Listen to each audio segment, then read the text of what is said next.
Senhor Deus, que neste momento, Senhor, que seja a tua voz na minha voz, Senhor, que toda a graça seja derramada aqui neste momento, Senhor, para que essa palavra seja dada de forma direta, Senhor, da forma com que o Senhor escolheu, Senhor, que as pessoas sejam atingidas, Senhor,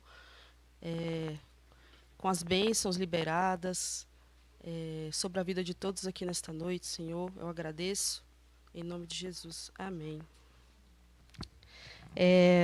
Hoje nós vamos para Romanos capítulo 9, de versículos de 1 a 5, e vamos falar um pouco agora da soberania de Deus na salvação. Então, para nós que estamos acompanhando aqui a carta aos Romanos desde o início, com certeza os capítulos seguintes de 9, 10 e 11 vão ser um pouco estranhos neste momento. Isso porque o apóstolo vem explicando o que significa ser justificado pela fé. E tentando pontuar aqui de forma insistente a tríade: justiça, fé e vida. E confesso que estamos diante de um capítulo um pouco complexo aqui. Não somente da carta aos Romanos, mas talvez de todas as cartas do próprio apóstolo Paulo. E desde o capítulo 1, esperar a moto passar. E desde o capítulo 1, Paulo, sempre no final das suas argumentações, ele traz uma exortação de encorajamento sobre o que ele tem falado, sempre animando uma mensagem de ânimo para quem estava ouvindo a mensagem, né? E no capítulo 8, que é o capítulo anterior, não foi diferente, né? Ele sempre traz essa nota de exortação, fechando o assunto com aquele encorajamento, falando, afirmando, confirmando e dando a certeza da salvação em Cristo Jesus para aqueles que lhe aceitaram, né? E dizendo aqui, ele diz, eu vou ler o último versículo do capítulo anterior, capítulo 8. Pois tenho a certeza de que nada pode nos separar do amor de Deus, nem a morte, nem a vida, nem os anjos, nem outras autoridades ou poderes celestiais, nem o presente nem o futuro, nem o mundo lá de cima, nem o mundo lá de baixo. Em todo o universo não há nada que possa nos separar do amor de Deus, que é nosso por meio de Jesus Cristo, o nosso Senhor. E é engraçado porque agora, de repente, Paulo vai fazer uma quebra no seu raciocínio. Ele vai, diferentemente do capítulo anterior, onde ele falava sobre essa certeza da salvação por meio de Cristo Jesus, ele vai agora fazer um parênteses. É uma necessidade de falar sobre um assunto que me parece incomodar bastante Paulo. Ele está falando especificamente aqui sobre o fracasso do povo de Israel. Ou seja, ele está falando sobre um passado, trazendo um tema muito controverso aqui, que é o tema da eleição. O povo escolhido, o povo separado, conforme a vontade e soberania de Deus. E para falar a verdade, aqui não é um tema muito fácil, não, essa eleição, né? Mas independentemente do que você crê aqui, eu vou falar somente sobre a ótica dessa soberania de Deus sobre a vida do povo escolhido. Então, eu queria que vocês acompanhassem o capítulo 9 junto comigo. Eu vou ler aqui os versos 1 e 2 primeiro. Então, Paulo diz: o que eu digo é verdade, sou de Cristo e não minto, pois minha consciência, que é controlada pelo Espírito Santo, também me afirma que não estou mentindo. Sinto uma grande tristeza e uma dor fim no coração por causa do meu povo, que é minha raça e meu sangue. Para o bem desse povo, eu mesmo poderia desejar receber a maldição de Deus e ficar separado de Cristo. Então, no capítulo 9, é engraçado que ele começa assim: eu não minto, eu estou dizendo a verdade. E o próprio Espírito Santo está confirmando isso. Ele está falando de forma séria, né? E Paulo aqui se encontra numa tristeza profunda. Ele está sofrendo, ele está incomodado, E ele começa abrindo o seu coração para o seu povo, judeu. Paulo era judeu, judeu cristão, né?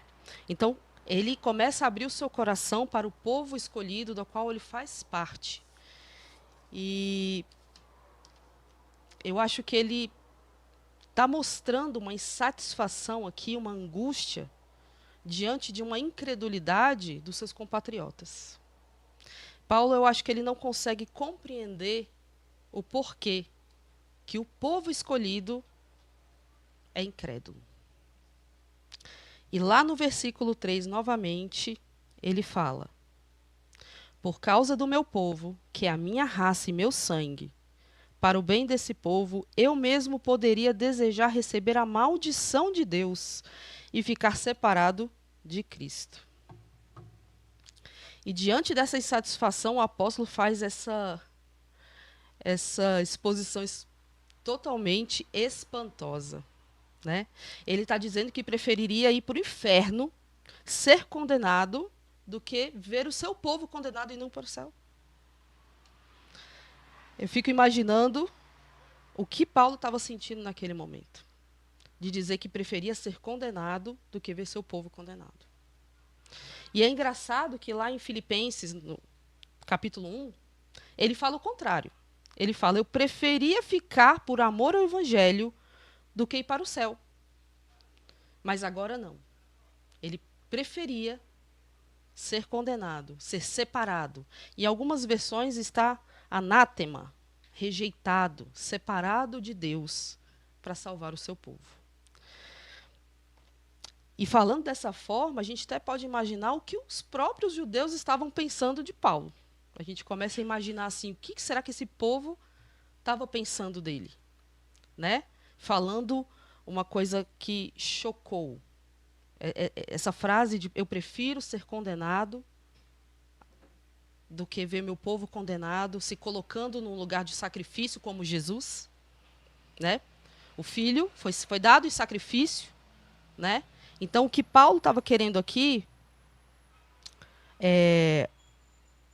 era demonstrar exatamente isso, que ele não estava conformado com aquela situação para o seu povo.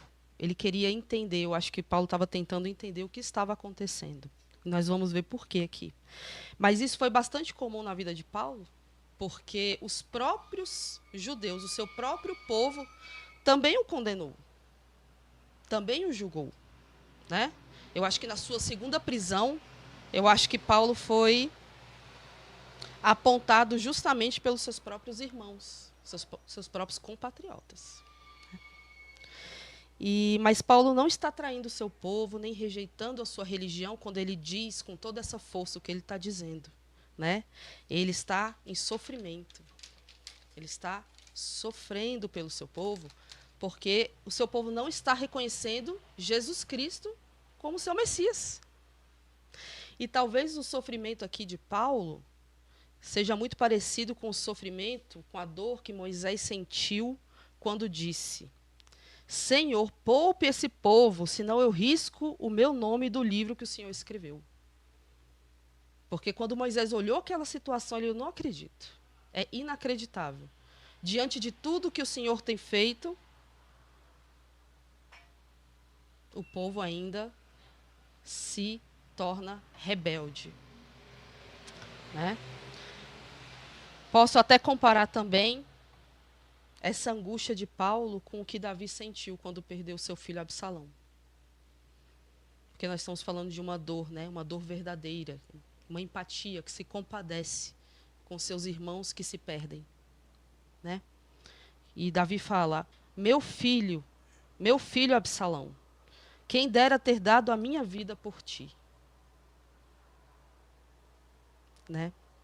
E quando Paulo faz o pedido desse versículo de ser condenado no lugar dos seus irmãos, na verdade é uma impossibilidade, né?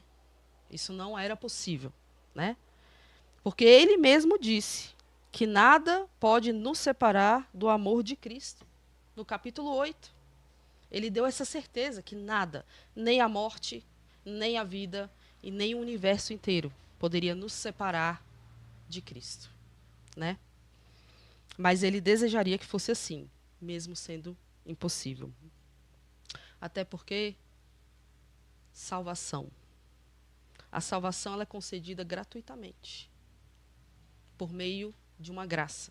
Um presente que você não merecia e ganhou, né?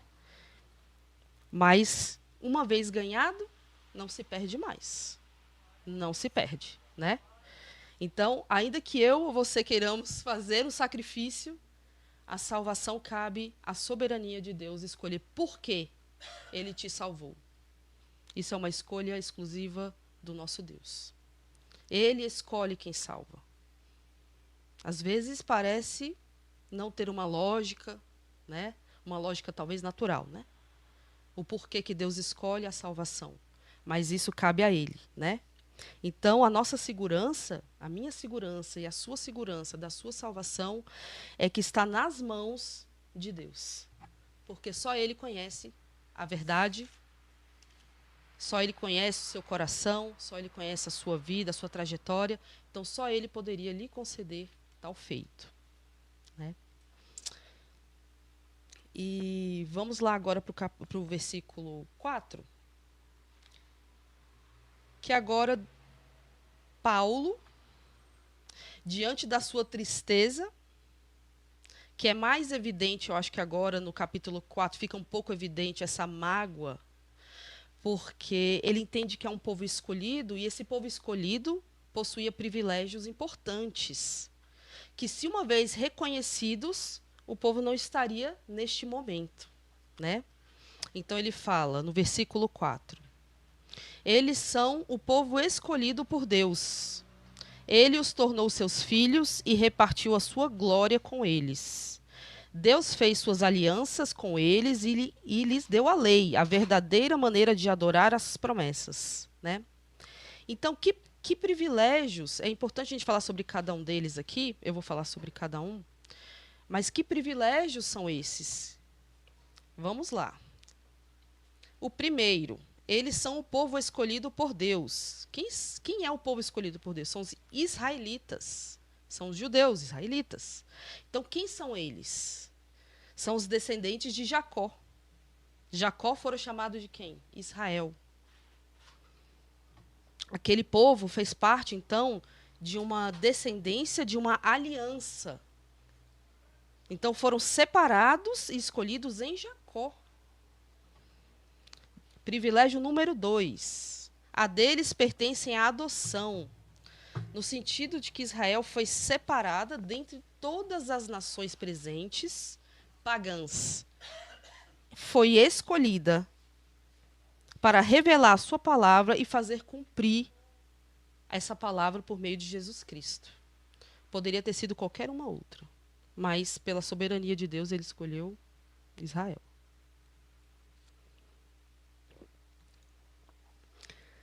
Privilégio número 3. A eles pertencem a glória. E o que é glória, né? Glória é a manifestação visível de um Deus invisível. E é muito, muito engraçado que o povo de Israel presenciou muitas glórias de Deus. Muitas.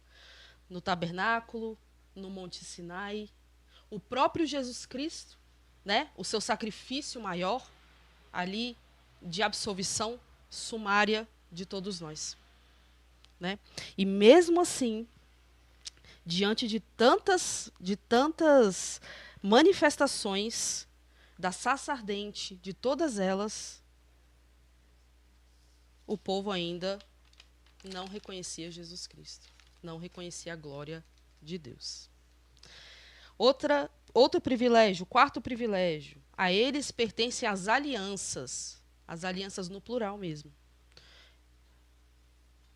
Lá do início da carta aos Romanos, até agora nós estamos vendo uma série de alianças que Deus vem fazendo, que Deus vem demonstrando, que são as alianças abrâmica, mosaica e davídica, até chegar em Jesus Cristo. Essas alianças, na verdade, no final, é uma só aliança de um plano maior de Deus, né? E Deus vem dizendo que essas alianças, para esse plano maior da salvação, pertencem aos israelitas. Ou seja, já lhes foi concedido, antes de tudo, já foi dada essa oportunidade para eles. Sexto privilégio, a legislação. Deus entregou para esse povo escolhido um código moral e espiritual. Já deixou tudo bonitinho. Escritos 10 mandamentos, são 10. Mas mais as leis cerimoniais, que seriam para regular tanto a vida, quanto o culto, quanto os preceitos de Deus para aquele povo. Ele deixou tudo certinho, tudo separado, tudo conduzido, né? Sétimo privilégio, as promessas. E aqui a promessa é a promessa maior delas, que é o Jesus Cristo, o Messias, né? Essa é a grande promessa para o povo de Israel. Oitavo privilégio, os seus patriarcas, Abraão, Isaque, Jacó. Então eles estão vindo de uma linhagem santa, uma linhagem da própria promessa, para que, ou seja, estavam preparando o caminho para que Jesus chegasse, né? Estavam montando ali uma linhagem completa, perfeita, santa, para receber o Messias.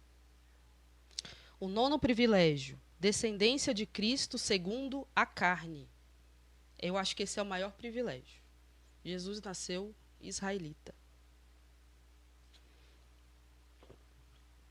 Aqui é um plano perfeito, né? A gente vai olhando assim, é perfeito. É complexo, mas é perfeito. Então, Jesus Cristo tinha sangue israelita, né? Correndo nas suas veias, que veio para salvar e libertar o povo de Israel, né? Agora vamos tentar observar quantos privilégios, em contraponto aqui, a incredulidade. Essa conta não bate. Essa conta não bate. Porque diante de tudo que o povo de Israel, lá do começo até aqui que nós estamos vendo, ele vem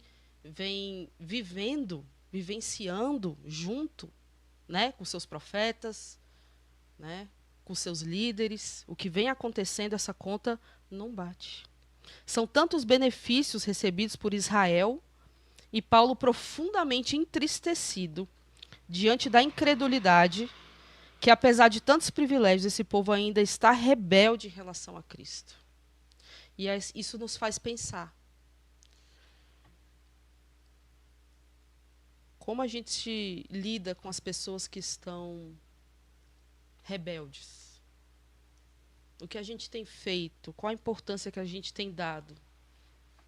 Parou toda uma explicação, todo um raciocínio, e ele não poderia ter dado continuidade aqui, sem dizer que esse povo foi um povo eleito, escolhido, que independentemente da vontade deles, Deus já formou o seu plano. O plano de Deus já tem um início, meio e um fim. E que eles não poderiam, de nenhuma forma, sair desse plano. Então, Paulo não consegue entender qual era a dificuldade do seu próprio povo se voltar contra o próprio Jesus Cristo, né? Então, a mensagem que eu quero deixar hoje, esse aqui é um tema muito complexo e eu achei assim muito engraçado que foi só de 1 a 5, que dá vontade de continuar falando, né? Explicando aqui como é que vai chegar no tema da eleição propriamente dita, né? Mas é uma coisa muito complexa e muito longa. A gente teria que fazer todo o capítulo, até o 33, o versículo 33, para poder entender realmente o que está acontecendo aqui, né? Mas ficar aqui uma mensagem de o que nós podemos fazer para se compadecer dos nossos irmãos que estão precisando voltar. O que a gente pode fazer, entendendo a mensagem de Cristo, entendendo a mensagem do próprio apóstolo aqui, do que ele está querendo dizer, né? Paulo foi preso várias vezes. E mesmo assim, ele estava trabalhando. Ele estava tentando dizer o que precisa ser feito, né? Então, eu quero deixar essa mensagem hoje e para que possamos traçar um plano também, né, de amor, né, de compaixão das pessoas que a gente precisa resgatar, né, a partir de agora dessa dessa chamada de atenção de Paulo mesmo. Eu acho que ele chama a atenção para a gente hoje, que a gente não pode ficar parado, só olhando acontecer enquanto o seu irmão está precisando de ajuda, né? E é isso, tá? Vamos orar aqui. Deus, que a tua palavra, Senhor, possa ter mudado os nossos corações, a nossa forma de entender e ver o mundo, né?